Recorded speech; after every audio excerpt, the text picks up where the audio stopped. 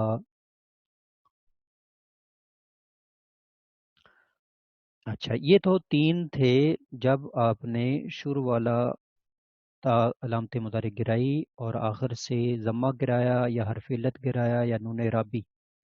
ادھر آپ نے ضمہ گرایا ہے اور ادھر جو ہے وہ حرف علت گرایا ہے، حرف علت، اور ادھر جو ہے وہ نون اعرابی گرایا ہے۔ ٹھیک ہوا؟ تو تینوں جگہوں میں شروع میں آپ نے تا گرائی ہے، تا گرائی ہے، تا گرائی ہے، اور ان کے بعد والا حرف عین متحرک ہے، کی متحرک ہے، تا دوسری تا متحرک ہے۔ اگر تا گرانے کے بعد والا ساکن ہو، اگر علامت مضارع تا کے ساتھ والا حرف ساکن ہو، اگر علامت مضارع کے تا والا ساتھ والا حرف ساکن ہو، اس کو 3 بار بول لیں۔ اگر علامت مضارع تا کے ساتھ والا حرف ساکن ہو، اگر جیسے یہ مثال آپ کے سامنے میں اوپر کرتا ہوں، یہ لیں جی، یہ آپ کے سامنے مثال آ گئی ہے۔ مثلا تن سورو ہے، تن سورو، اب شروع سے آپ نے تا گرا دی، آخر سے ضمہ گرا دیا، دو کام جو آپ نے پہلے 3 بار کر لیے ہیں، شروع سے تا گرائیں، آخر سے ضمہ گرائیں۔ لیکن یہاں پہ اب تا کے بعد جو نون ہے وہ ساکن ہے، نون ساکن ہے۔ اوپر جو مثالیں تھیں تو تا کے بعد والا تتعلم میں تا تھی، تکی میں قوف تھی، تتعلمان میں تا گرانے کے بعد ایک اور تھا تھی، وہ متحرک ہے تینوں جگہوں پہ۔ تو تنصروں میں نون ساکن ہے۔ اب کیا کرنا ہے؟ اگر علامت مضارع تا کے ساتھ والا حرف ساکن ہو تو شروع میں حمزہ وصل لگا دینا ہے، شروع میں حمزہ لگانا ہے۔ کیا لگانا ہے؟ حمزہ۔ اس کو یوں سمجھے کہ شروع میں حمزہ لگانا ہے۔ اب حمزہ پہ کیا لگانا ہے؟ زبر، زیر یا پیش؟ یہ ابھی اصول آپ کے سامنے آنے والا ہے۔ شروع میں حمزہ لگا دیں، شروع میں حمزہ لگا دیں۔ حمزہ وصلی کو حرکت دینے کے لیے فعل مضارع کے عین کلمہ، فعل مضارع کے عین کلمہ کو دیکھیں، فعل مضارع کے عین کلمہ کو، تنصرو میں صاد ہے عین کلمہ، تنصرو، تفعلو، تنصرو، تنصرو، تفعلو، یہ اس کا وزن ہے، اور تفعلو میں عین کلمہ اور تنصرو میں صاد کلمہ، تو یہ ہے مضموم۔ حمزہ وصلی کی حرکت دینے کے لیے فعل مضارع کے عین کلمہ کو دیکھیں، اگر وہ مضموم ہے تو حمزہ وصلی مضموم، اگر مضموم ہے تو مضموم، اگر مضموم ہے تو مضموم، تنصرو میں انصر، مضموم لگا دینا ہے شروع میں حمزہ وصلی۔ اگر مضموم ہے تو مضموم اپنے زبان سے 3 بار ابھی دہرائیں تاکہ آپ کو ابھی یاد ہو جائے۔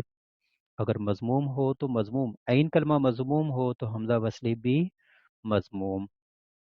اگر مضموم ہے تو مضموم، اگر مفتوح یا مکسور ہے تو حمزہ وصلی پر کسرہ دے دیتے ہیں۔ یہاں تضربو میں مکسور ہے تو اضرب کسرہ آ گیا، تسمعو میں مفتوح ہے تو اسمع کسرہ آ گیا، تستخرجو میں تستخرجو کسرہ ہے تو شروع میں کسرہ آ گیا۔ یہ آپ کو 2 لفظوں میں ہم کر دیتے ہیں، اگر مضموم ہو تو مضموم، وگرنہ مکسور، اگر مضموم ہو تو مضموم وگرنہ مکسور، اگر مضموم ہو تو مضموم، عین کلمہ مضموم ہے تو شروع میں حمزہ وصلی مضموم، اگر مضموم نہیں تو پھر مکسور، یعنی عین کلمے پر فتح ہو تو حمزہ پھر بھی مکسور، کسرہ ہو تو حمزہ پھر بھی مکسور، جیسے اسمع، تسمعو، تسمعو میں فتح ہے تو اسمع مکسور، تضربو میں کسرہ ہے، اضرب مکسور، تستخرجو میں کسرہ ہے، ریجو را کے نیچے تو استخرج۔ تو ہم نے 2 لفظوں میں اگر مضموم ہو تو مضموم وگرنہ مکسور، اگر مضموم ہو تو مضموم وگرنہ مکسور، یہ آپ کے سامنے ان 4 لائنوں کو ہم نے 2 لائنوں میں بند کر دیا ہے، 2 لائن بھی نہیں بلکہ آدھی لائن، اگر مضموم ہو تو مضموم وگرنہ مکسور، اگر مضموم عین کلمہ اگر مضموم ہو تو حمزہ وصلی شروع میں مضموم، اگر مضموم ہو تو مضموم وگرنہ مکسور۔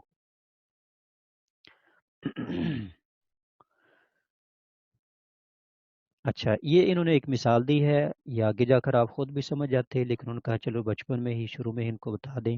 یہ آپ کے سامنے تقول لفظ لکھا ہے، تقول سے ہم نے 2 کام کیے، شروع سے تا گرائی، آخر سے ضمہ گرایا، تو یہ لفظ بن گیا تھا قول، اب جب کول بن گیا ہے، واو بھی ساکن ہے لام بھی ساکن ہے، تو اجتماعی ساکنین کی وجہ سے واو کو گرا دیا، اجتماعی ساکنین کی وجہ سے واو کو پہلے ساکن کو گرا دیا، کول سے بن گیا ہے کل۔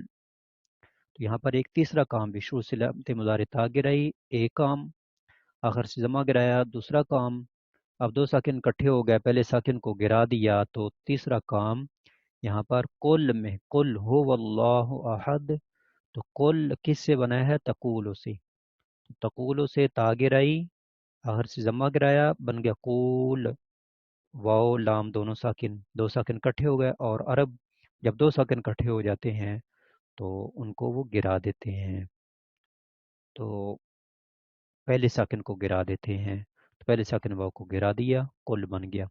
طبیعوں کے اندر بھی ایسے کیا، شروع سے تا گرائی آخر سے ضمہ گرایا بن گیا بیع، یا عین دونوں ساکن ہیں، یا گرا دی بن گیا بیع، بیع۔ اب ہم یہ قاعدہ ادھر سے پڑھ لیتے ہیں ایک لائن میں، اگر آخری حرف کو ساکن کرنے سے التقاء ساکنین ہو جائے تو پہلے ساکن کو گرا دیتے ہیں۔ اگر آخری حرف کو ساکن کرنے سے التقاء ساکنین، التقاء ساکنین کا مطلب دو ساکنوں کا جمع ہونا، جس کو یہ بھی بولا جاتا ہے اجتماعی ساکنین، اجتماعی ساکنین ہو جائے تو پہلے ساکن کو گرا دیتے ہیں، جیسے تقولو سے قل، طبیعو سے بیع، تستجیبو سے استجیب۔ اب یہ شروع میں درمیان میں ایک لفظ آیا تھا حمزہ وصلی، تو حمزہ وصلی کیا ہوتا ہے؟ جو ہم نے یہاں اضرب، اسمع، استخرج میں لگایا تھا، تو اس کی تعریف یہاں پہ کر رہے ہیں۔ حمزہ وصل وہ حمزہ ہے جو لکھا اور بولا جاتا ہے، لیکن لکھا بھی جاتا ہے بولا بھی جاتا ہے، لیکن جب وسط کلام میں واقع ہو تو تلفظ سے یعنی بولنے سے گر جاتا ہے، لکھنے میں آتا ہے بولنے میں نہیں آتا۔